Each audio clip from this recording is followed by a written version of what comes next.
Welcome, PBA LBC League Bowlers. I'm Neil Stremmel, your Director of Rules and Equipment for the PBA. And today I am joined by my good friend, EJ Tackett. EJ, the rating back-to-back PBA Player of the Year.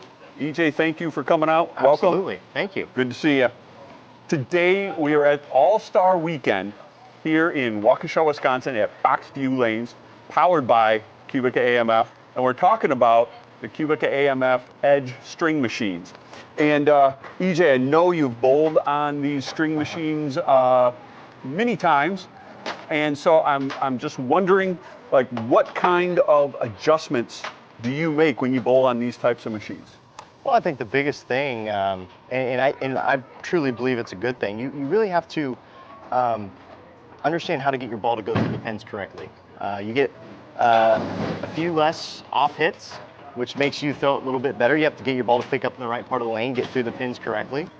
All right, so you really have to, like, be smarter, throw it better, all those kind of things. Absolutely, 100%. It's always easy to say, throw it better, but it's not. I tell myself that all the time.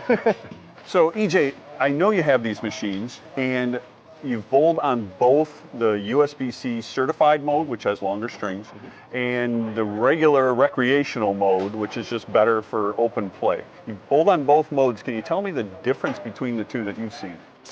Yeah, so I honestly don't see that much of a difference between the two. I know there is fundamentally, because there is more string that comes out in the sanction mode, which that more string cuts down significantly on the string pulling down other pins. Right. It doesn't make it go to zero, but it does significantly cut it down. And that's, I think, would be the biggest difference I would see between the two. Because I practice on both. You know, sometimes I just go turn the lane on and turn the score on.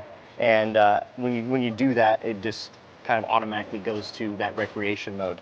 And you know, throwing a strike shot, you throw a perfect shot through the middle of the 8-9, and it looks almost identical as it would on the sanction.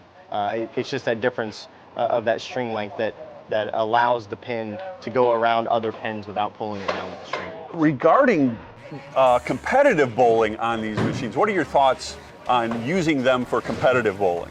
I think it's going to be really, really fun. Obviously, we've bowled some regionals so far. That's a couple test events last year. Yep. Had one at my center, and I thought they went over very well. I think almost every single player had something positive, or maybe in the middle.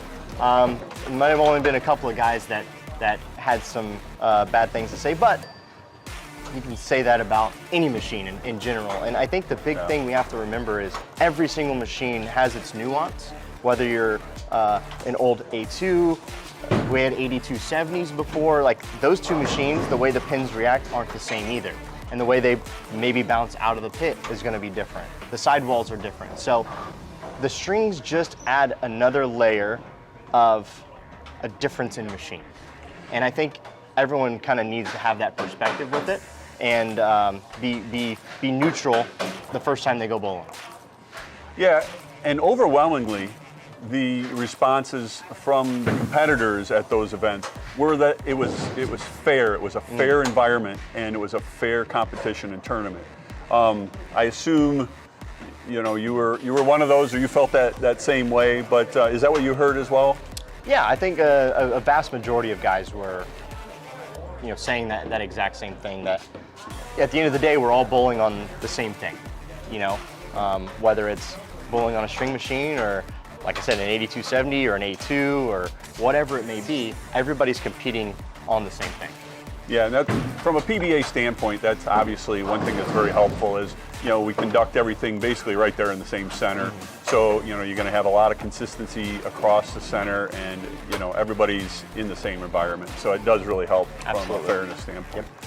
All right, from a competitive standpoint, what kind of benefits do you see, you know, with the string pin type machines, especially Cubica AMF Edge machines, versus a freefall machine? What kind of benefits do you see there? I think the biggest thing is going to be, and I think Simon might like this, is going to be the consistency in racks. Yeah. Pins don't really get off spot. If they do, it's very minimal.